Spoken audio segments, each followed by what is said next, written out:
Bueno, acá estamos de nuevo. Bueno, esto de la pedagogía de las competencias es, digamos, va de la mano de este tipo de modelos, ¿no? de corte mercantilista y neoliberal, donde parece que tenemos que formar para un individuo que se va a tener que mover en un mundo sumamente competitivo, sumamente cambiante, flexible, y la escuela debería formar a esos individuos para poder moverse en ese mundo. Eso es un poquito lo que va planteando esto de la pedagogía de las competencias, porque está hablando de un mundo donde lo tecnológico es lo que va a hacer lo cotidiano, ¿no? Resolver problemas, bueno, cuestiones que formar atributos para poder manejarse en este mundo. El tema que por ahí que preocupa a los pedagogos, a los que están mirando las cuestiones desde cuestiones más humanitarias, es si todos entran en este modelo, en esta propuesta de formar en competencias, ¿no? ¿Qué pasa con los que arrancan de situaciones de desigualdad, ¿no? A ver, pensemos, imaginemos un chico que ingresa a una escuela pública, con una familia con condiciones sociales deterioradas y conflictos, como habíamos hablado hace un rato con respecto al hambre que se ve en las escuelas, y acá me están proponiendo un modelo de formarlo en competencias. ¿Qué les parece a ustedes?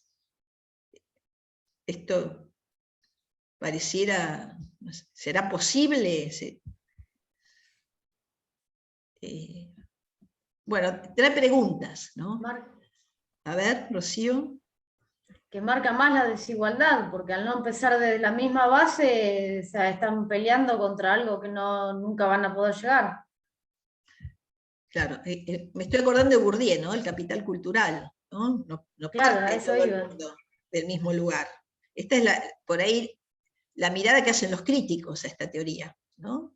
Está como dejando afuera, no mira, parece que mira a un individuo ideal que ingresa a la escuela con ciertas, digamos, cuestiones resueltas, se puede hacer cargo de su propia formación y destino y avanzar para desarrollar todas estas competencias, pero ¿qué pasa con los demás? ¿No? Esto es lo que plantean los pedagogos críticos con esta historia de la pedagogía de las competencias, ¿no? ¿Qué pasa con los que quedan afuera?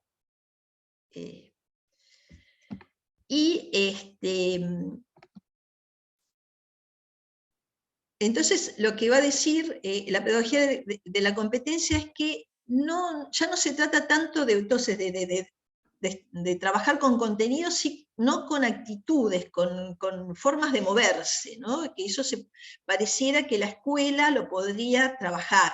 Eso es un poco lo que ellos plantean. Y ¿qué es lo que otra cosa que plantea también? Piensa en un individuo absolutamente, sí, competitivo, racional, que va a poder, que va a estar muy atento a cómo seguir formándose. Y esto tiene que ver, fíjense, cuando están estas ofertas de búsqueda de empleo, ¿no? Buena presencia, capacidad de decisión, que sean como aguerridos, bien posicionados. Son cuestiones que tienen que ver con esto, con esta mirada de la educación.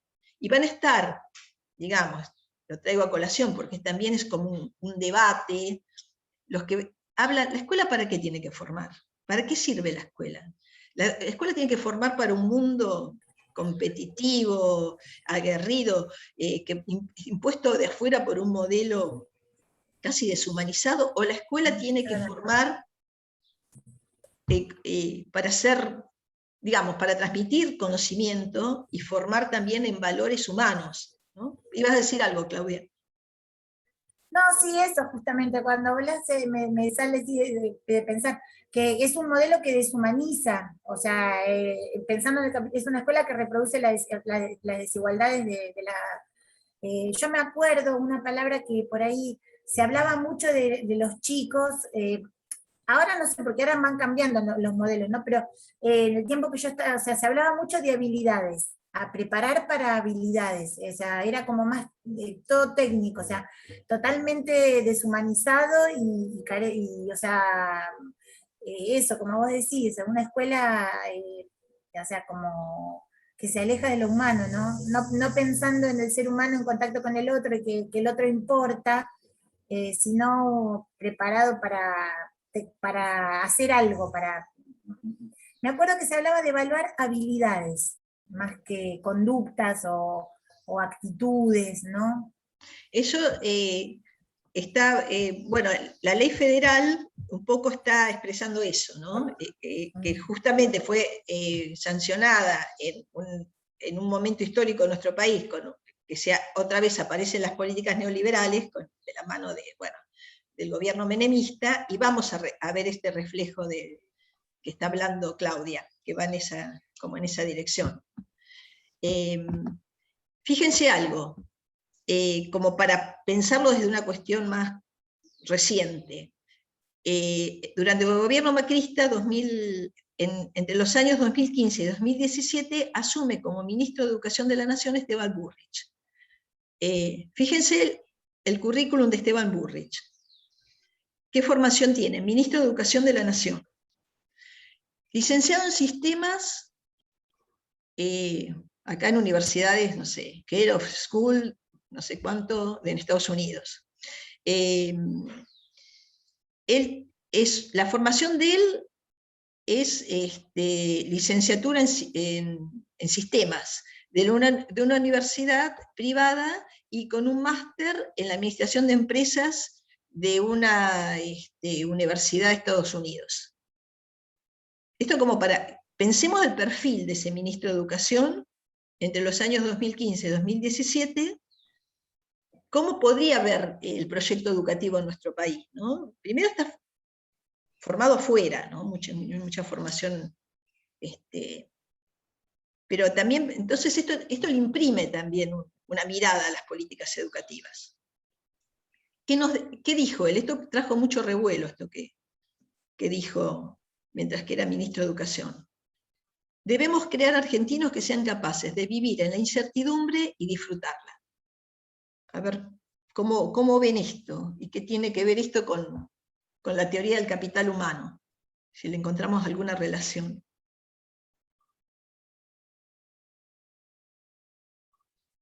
El individuo le tiene que encontrar la vuelta como para poder remontar las situaciones y conseguir trabajo, y supuestamente a partir de ahí va a ser exitoso y va a salirle todo bárbaro. Claro, de alguna manera él está expresando la teoría del capital humano en su segunda versión, ¿no? Con esto que está diciendo.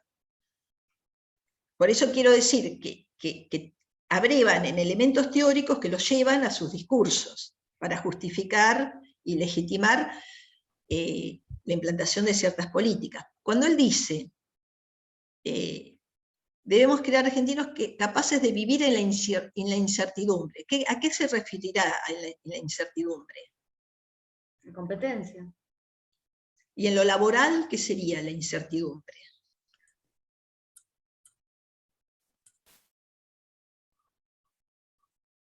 Si yo digo, bueno, hay que aprender a vivir. Va cambiando todo. En el trabajo va cambiando todo y te tenés que ir actualizando. Claro. Y además te puedes quedar sin trabajo, pero después tenés que buscarte vos otro, ¿no? Esa es la incertidumbre también a la que se refiere, ¿no? Claro, la inestabilidad laboral. Tal cual. La inestabilidad laboral. Claro. Y que esa inestabilidad laboral te tenés que acostumbrar a vivir en eso. Y aparte la inestabilidad laboral también hace que vos trabajes por menos plata, porque como no hay trabajo, entonces sos funcional al mercado, porque trabajás por 2 pesos, porque como no hay trabajo, te pagan cualquier cosa. Entonces, eso también hace a la incertidumbre. Bien, y algo más, les pregunto, ¿cómo relacionamos esta inestabilidad laboral, con el tema de los derechos laborales? También. Flexibilización laboral. Claro, la flexibilización laboral que se implanta, o que se intenta siempre implantar, cada vez con más fuerza. ¿Y por qué? ¿A quién le conviene la inestabilidad, la flexibilización laboral? Primero definamos qué sería la flexibilización laboral, qué es lo que no estamos pensando con la flexibilización laboral. A ver. A buscarle la vuelta para que las leyes laborales no se cumplan. Claro. En definitiva es eso. Claro, las leyes laborales que son 8 horas de trabajo, vacaciones pagas, licencia por enfermedad, derecho a aportes jubilatorios, por decir algunas, ¿no? Esos derechos laborales. ¿Cómo? Sueldo anual complementario. Sueldo anual, que son conquistas, derechos sociales que habían sido, ¿se acuerdan dónde fueron los logros de esos derechos sociales? Volvamos atrás a la historia. ¿Cuándo habían aparecido? Con el peronismo. Claro, con el primer y segundo peronismo, ¿no? Eso fue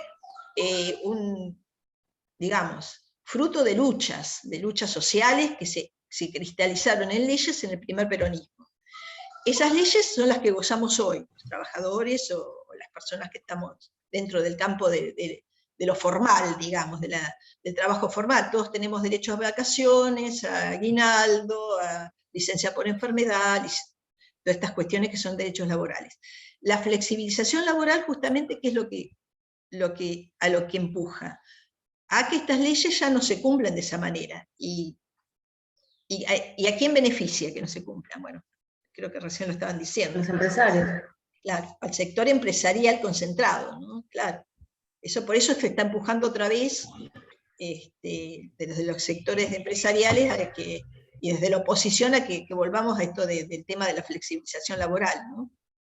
Bueno, entonces, a esto apunta un poco el discurso, discurso de Esteban Bullrich como ministro de Educación en los años entre el 2015 y 2017, en plena, otra vez, apertura a los modelos neoliberales. Lo que dice es esto: debemos crear argentinos que sean capaces de vivir en la incertidumbre, y además dice algo más, que ya hasta parece siniestro, y disfrutarla. Sí, la verdad, parece una psicopateada. ¿Quién puede disfrutar? No sé si me voy a quedar sin trabajo mañana, pero además disfrutarla. Esto me parece que es muy gráfico de cómo se piensan estos modelos, no importa quién quede en el camino. Ahí Lucía dice en el chat, profe, porque está sin micrófono y sin cámara, Lucía, dice al incumplimiento de las leyes, dice. Claro. Ay, qué bueno, Claudia, que lo recordase. Porque está sin cámara y sin micrófono, Lucía. Bien, al incumplimiento de las leyes, claro. Porque además estos modelos, justamente, y esto también es achicar el Estado. Digamos que las leyes laborales que surgen desde el Estado, desde un derecho estatal, se achique, se vayan como desfoliando, ¿no? Como rompiéndose en pedazos. Esto conviene a sectores y cuando hablamos de empresariales, no estamos hablando del pequeño empresario, no estamos hablando de los empresarios pesados, ¿no? Una persona que tiene una pequeñita fábrica o una pyme, o que con todo el esfuerzo que lleva a poder sostener esto, no se está hablando de esto, estamos hablando de sectores pesados, como que pueden ser los sectores del campo, los sectores del campo importante, no estamos hablando de pequeño tipo que tiene, qué sé yo, 20 hectáreas, ¿no? Estamos hablando de sectores empresariales importantes, ¿no? De Techín, a ese nivel estamos hablando. Bueno, y como decíamos recién, que estos nuevos fenómenos generan la ruptura de los lazos de solidaridad. Entonces, ¿esto qué nos genera? Que yo tengo que ir primero, mis hijos tienen que ir primero, porque si no me puedo caer en la pobreza, me puedo quedar sin trabajo, puedo terminar como un marginal, y esto del individualismo, ¿no? Bueno, no importa cómo, pero yo me voy a salvar. Bueno, Y en todo esto también lo grave es la violencia de los discursos, ¿no? Porque también por ahí imponen discursos así facilistas, como por ejemplo sí se puede, o la felicidad en estas cosas, o sea, por ahí, porque lo hemos vivido, el sí se puede, y nos estaban matando. Pero por eso te digo, la importancia de poder leer los discursos, que por ahí con frases banales, que por ahí gente que no está capacitada para tener un pensamiento crítico se las cree, entonces se dominan así, dominan a los grupos, por eso la importancia de poder leer lo que se dice, ¿no? Lo que está detrás de los discursos hegemónicos. eso trae un tema global, ¿no? Porque esto está sucediendo en el mundo, ¿no? Esto de la banalización de las cuestiones, la banalización de que no pensamos mucho en términos históricos, porque Claro. pensar en términos históricos nos hace entender cuestiones, porque las cuestiones no ocurren porque sí, esto tiene una historia, entonces no pensemos demasiado en la historia, no leamos demasiado, todo el tiempo pantalla, nos entretenemos con cuestiones superfluas. Está el tema de las fake news, de las noticias falsas, también es un tema mundial, ¿no? De cómo cada vez avanza más esto de engañar, también de poner en cuestión cuestiones que ya fueron resueltas. Bueno, no fueron 30.000, largan, por decir algo, no hubo 30.000 desaparecidos.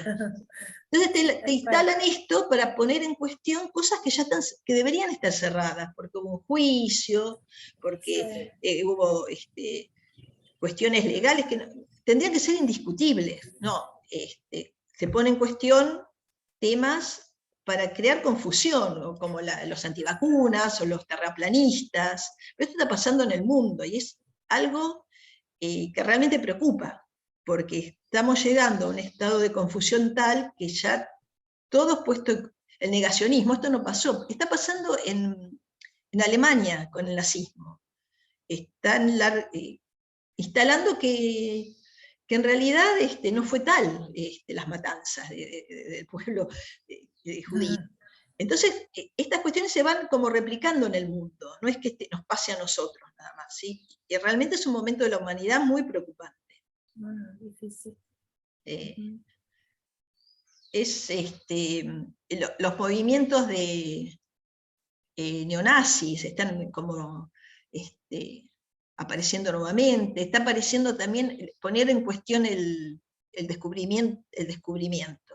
La conquista de América, como que fue algo que se necesitó para que los pueblos latinoamericanos avanzáramos, que nos trajeron la civilización, cosas que uno parecía que ya están resueltas, que ya están habladas, no, otra vez. Esto porque todo tiene que ver con todo, parece que nos estamos alejando del tema y no nos estamos alejando, porque estas cuestiones tienen que ver también con lo cultural, ¿no? Y con el colonialismo, colonizarnos el pensamiento, que todos pensemos igual y en una línea que beneficia solamente digamos, a ciertos intereses. No sé si esto se alcanza a entender, de esto de cómo nos van colonizando. De alguna manera, estas teorías, como la del capital cultural, la teoría del capital humano, perdón, no del capital cultural, del capital humano, de alguna manera es una forma de, bueno, haciéndonos la cabeza, de que esto está bien que sea así, vamos a ir por buen camino si vamos por acá. A ver cómo lo ven.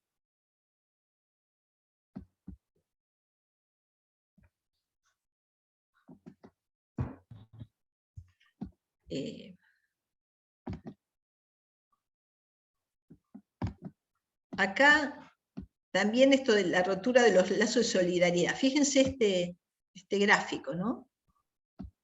De los puntos de partida. ¿Qué lectura podemos hacer de esto? A ver cómo ven este gráfico. ¿Qué nos va diciendo?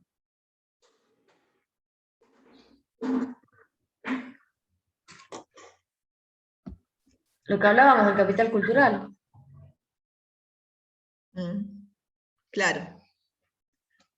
hay unos También chicos... el discurso de que está subiendo por el ascensor es un poco meritocrático, ¿no? Claro. Como esto del esfuerzo, y a partir del esfuerzo puedo conseguir algo, cuando en realidad dejan de ver las desigualdades sociales, ¿no? Claro, claro. Es como un engaño la meritocracia, ¿no? Porque realmente los lugares de partida no son los mismos.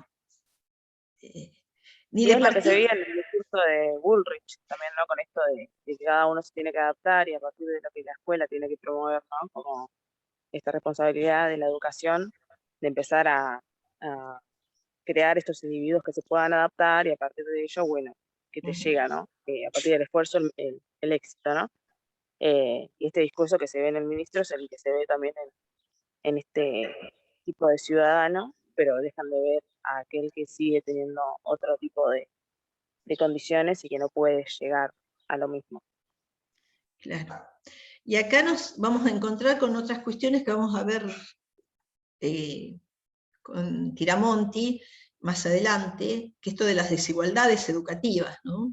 Porque no es solamente que parten de distintos lugares, ¿no? Sino que el tránsito por la escuela, las condiciones sociales son diferentes. Tener útiles, tener cuaderno, tener lápices, tener una computadora o no tenerla, tener todas estas cuestiones van a ir acompañando ese trayecto educativo de los chicos. Y no van a ser las mismas, no van a tener las mismas oportunidades más allá que la ley diga que hay educación para todos. Eso, hay un punto digamos, de partida desigual y cómo transitar la escuela, ¿no?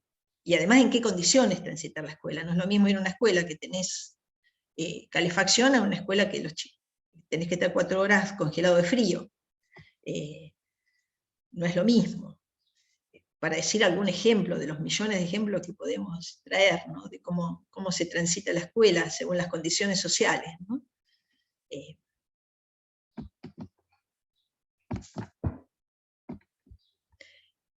Bueno, ¿qué nos va a decir las corrientes críticas? Pedagogía crítica. La pedagogía crítica es una pedagogía que trata de leer un poquito más allá, ¿no?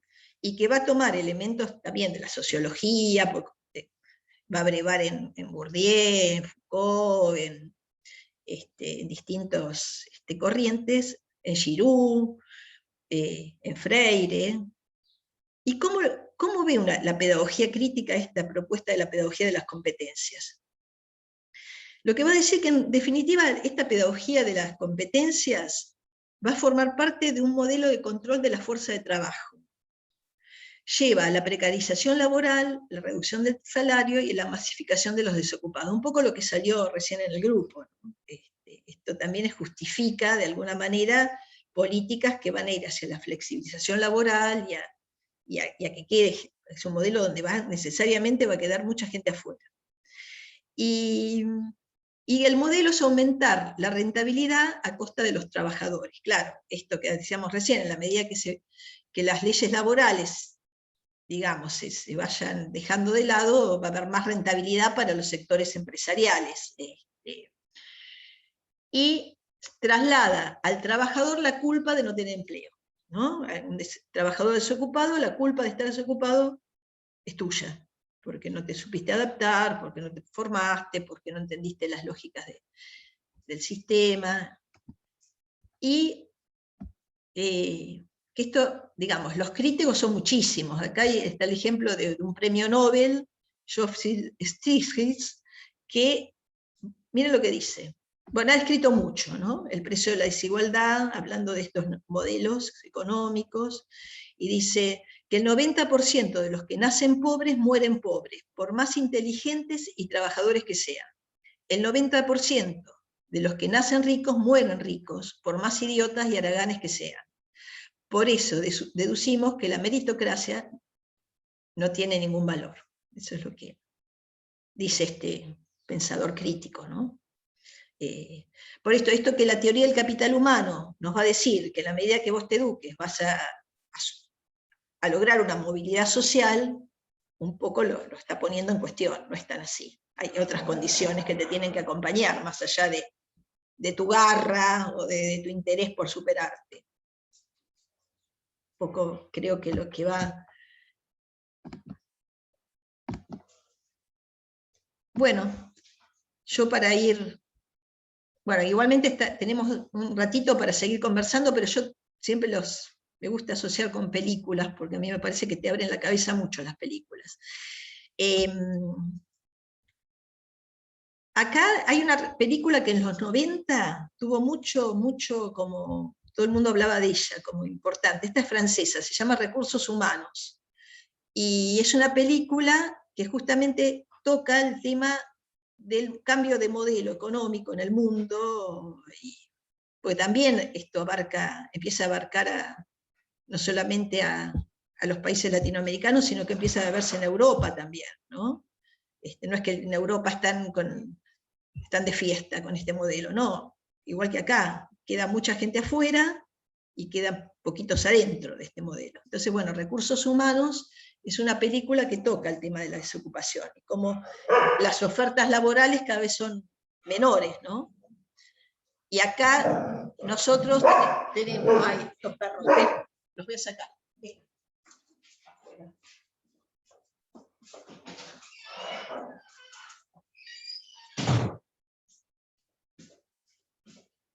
Perdón. Nosotros tenemos una película que es muy interesante también de los 90. Fíjense cómo en distintos lugares del mundo estábamos trabajando lo mismo, ¿no? Desde el arte se estaba pensando en estas cuestiones, que es El Mundo Grúa. Es una película, creo que es de Trapero, capta muy bien todas las cuestiones sociales, y es un tema de un trabajador que van cambiando las condiciones de los modelos económicos y va quedando su situación como fuera, va quedando fuera del sistema. Bueno, a los que les gusta el cine, se las recomiendo, cualquiera de las dos. A mí me gusta mucho El Mundo Grúa. Es en blanco y negro, por ahí hay gente que le puede resultar un poco pesada, pero me parece... Y otra curiosidad de la película es que los actores no son profesionales. El protagonista es una persona que han hecho un casting, y bueno, termina siendo el protagonista, está bárbaro, me encantó. Bueno, no sé si quieren comentar algo de todo este mundo en el que estamos, que además no quiere decir que asuma un gobierno con otra orientación para que cambie de un día para otro lo que sucede. Obviamente todo está atravesado por un mundo que cada vez está más orientado al neoliberalismo, aunque haya intentos en otros países de gobiernos que quieran mirar para otros lugares, otros modelos. Es muy fuerte. Nuestra cultura hoy está absolutamente atravesada por una sociedad neoliberal, más allá que haya gobiernos que quieran ir para otro lado. Eso también es importante, ¿no? Que el cambio de gobierno coyuntural no significa que de un día para otro se terminen las cuestiones. Por eso, bueno, es tan difícil, ¿no? Cambiar las historias. A ver cómo lo ven ustedes. A ver, acá hay en el chat algo que escribieron. Lucía dice que el gráfico representa las desigualdades de clase. Siempre pensé en el absurdo de docentes. A ver, si alguien lo puede... no puedo. El absurdo de docentes de la educación pública reclamando por su derecho salarial como trabajadores, que impacta también luego en los docentes de las escuelas privadas, en términos de aumentos o derechos alcanzados, pero que el estigma se lo llevan solo los de la escuela pública, porque entorpecen el cronograma de clases. Sí, es todo un tema, ¿no? Y también es como un argumento que van usando para esfoliar la escuela pública, ¿no? También trabajar en el espacio privado es complicado, porque tienen muchas presiones los docentes que están en la privada. En cuanto a los reclamos, a veces eso les puede costar el tema de la estabilidad laboral, ¿no? ahí como que se reproduce, ¿no? El tema de cómo los derechos laborales en los sectores privados son más difíciles de sostener. Si no está el Estado para proteger, si está librado a lo privado, se complica, ¿no? A ver, ¿quieren comentar algo?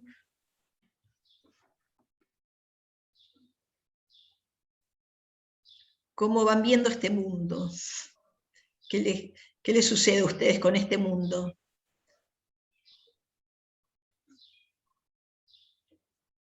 Y está bueno poder pensar en estos debates para poder, si bien hay cosas que no se pueden cambiar porque, o sea, están como instaladas, como vos decías, que son globales, que son mundiales, que son poderes multinacionales y todo, poder pensar esto, poder ser críticos, poder ayudar a pensar a los que tenemos alrededor, más los que, bueno, yo no voy a tener ya, pero los que se están formando para ser profesores así, con chicos adolescentes y todo, poder ayudar a que sean críticos, a que puedan leer la realidad de otro modo. Por eso está bueno poder entrar en estos debates, poder pensar estas situaciones, para poder resistir también en cierta manera, ¿no? Y también desde las investigaciones, poder crear contenidos para abordar todas estas problemáticas. Me parece sustancial, ¿no? Para hacer pedagogías más humanas, más sensibles, más ligadas a lo afectivo, no sé, me parece eso. Traerlo a Y me quedé pensando, Claudia, que dijiste la palabra resistencia, trajiste a Giroud, ¿no? Justamente de eso habla Giroud. Giroud, como lo habla Freire o como otros pedagogos, resistencia sería eso, ¿no? Tratar de tener conciencia de lo que sucede, de lo que nos pasa como sociedad, y que se va a replicar en la escuela, e intentar algún tipo de transformación, ¿no? Me gustó cuando dijiste resistencia. Las pequeñas cosas de todos los días, aunque no pueda, eso va a ser lo que va a ir cambiando la vida, ¿no? Porque también es difícil poder transitar este tiempo que vivimos. Vivimos un tiempo muy complejo, un tiempo muy adverso, sí, por eso te digo, con el tiempo que nos toca vivir hay que aprender a vivir con lo que se tiene de la mejor manera posible, resistir, saber cuándo nos están diciendo la verdad, o sea, ser críticos ante lo que nos pasa, me parece. Está bueno para los chicos jóvenes que se están formando, que van a formar adolescentes y todo, está re bueno poder reflexionar. Y vos, Claudia, también vas a poder trabajar y trabajar con adolescentes. Con todo esto de las pedagogías desde lo afectivo y afectante, ¿no? Por ahí yo ya no sé si... O sea, mira, ahora vengo de contar un cuento en el jardín de mi nieta. Tengo una nieta postiza, no tengo hijos como para ser abuela, pero no tengo. Pero es Carola, y vine tarde porque fui a contar un cuento al jardín de ella, como era la semana de la familia, y yo soy como su abuela. Qué linda. Así que sí, siempre uno tiene, y también en los mensajes, porque uno va a contar un cuento y también podés dejar a los chicos chiquitos, o sea, uno lo hace parte de su vida también cuando aprende. Para mí todo este tránsito que estoy haciendo en esta etapa de mi vida me está enseñando un montón. Y como vos decís, sí, uno puede educar en distintos ámbitos, no solo en la escuela, ¿no? No, seguro. Y eso es un poco, creo que cuando hablábamos de la educación no formal, que está por afuera del sistema formal, es tan importante y tan interesante como la formal, ¿no? Bueno, hay muchísimas experiencias de educación popular, de trabajar en espacios que no son justamente la escuela, sino que van a complementar a la escuela. Después, cuando veamos la ley de educación nacional, les da un lugar, digamos, la ley contempla la educación no formal como muy importante para acompañar los procesos educativos, ¿no? Que no solamente, a veces me ha pasado trabajar en escuelas que los chicos tenían experiencia, por ejemplo, en algún taller de la sociedad de fomento, o de la iglesia y demás, que eran súper potentes para su aprendizaje y no se había provocado desde la escuela. Así que bueno, Esto Es es re importante, es todo un tema para hablar, ¿no? Lo de la educación Sí, formal muy y interesante. no formal, muy interesante. Pero además, Claudia, bueno, algún día lo hablaremos en particular, desde lo formal vos también vas a poder trabajar. Hay espacios de formación docente, de los institutos, bueno, así que no te cierres a que vos no. No, pero yo pienso por ahí los chicos que se están formando en los profesorados de historia y todo eso, que ahí tienen un largo camino arduo para batallar con estos temas, ¿no? Claro que sí. Pero está bueno. No sé si alguien más quiere comentar algo, que nos quedan 3 minutitos, que les haya quedado como resonando, o dudas. Bueno, algo que yo siempre pienso, ¿no? Y que es algo que tiene que ver con lo pedagógico. Sabemos que por leer un artículo, por leer un capítulo del libro, no quiere decir que nos vamos a apropiar totalmente, ni por estar en una clase teórica o de práctica, nos vamos a apropiar del todo de los conceptos. Vamos haciendo como aproximaciones. A lo mejor se nos va cerrando, a lo mejor en un mes cuando leamos otra cosa, o cuando escuchemos otra cosa. Lo importante es ir como acercándonos a estas miradas, ¿no? Porque todo el tiempo nos va pasando. A mí me ha pasado, lo digo como, que se me ha cerrado una idea viendo una película, que ahí sí hice como el clic. De esto era, esto es de lo que se trata. Por eso, a veces no aprendemos solamente por lo que vamos leyendo, que es re importante leer, pero también vamos aprendiendo, nutriéndonos de otros recursos, ¿no? Como una película, como una canción, no sé, una obra de arte que la contextualizamos en una época, y decía, este pintor, mirá lo que pintaba, claro, tenía que ver con algo epocal que lo estaba plasmando en esta obra. Bueno, esto para ir comentando las experiencias de cómo uno aprende, ¿no? Aprende de distintos lugares. No sé, ¿alguien más quiere decir algo? Yo pensaba muchas veces en los relatos, que es como que pareciera que no ven esta realidad, cuando por ejemplo, no sé, alguien se queja de que es un profesional y está manejando un taxi y dice, bueno, peor sería que estuviera trabajando, como como despreciando a la persona cuando no es tan así. Y me parece que es importante, digamos, que seamos conscientes de que no es una realidad individual de cada persona, o que es la culpa de Juan o fulano que no sabe o no puede, sino que hay una realidad social que nos trasciende, independientemente de que uno tenga suerte o no la tenga o lo que fuere.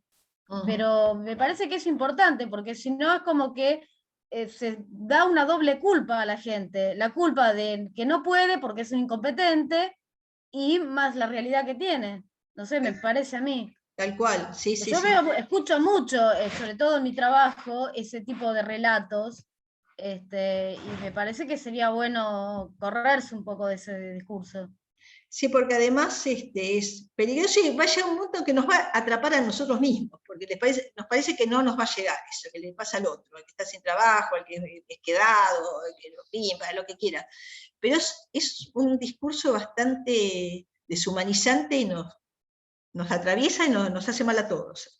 Así que bueno, ya queda un minuto y bueno, como siempre les agradezco el encuentro, que para mí siempre es aprendizaje, y me encantan los aportes, y bueno, y ojalá que sigamos caminando y tratando de entender, porque yo también, porque se me va cerrando ideas, ¿no? A medida que vuelvo sobre los temas y los comparto con ustedes, y bueno, les voy a dejar una pequeñita tarea en el foro, y bueno, cualquier cosa me escriben, ¿sí? Bueno, un gustazo y que tengan una buena semana. Gracias. Hasta la próxima. Saludos a todos. Nos vemos. Igualmente.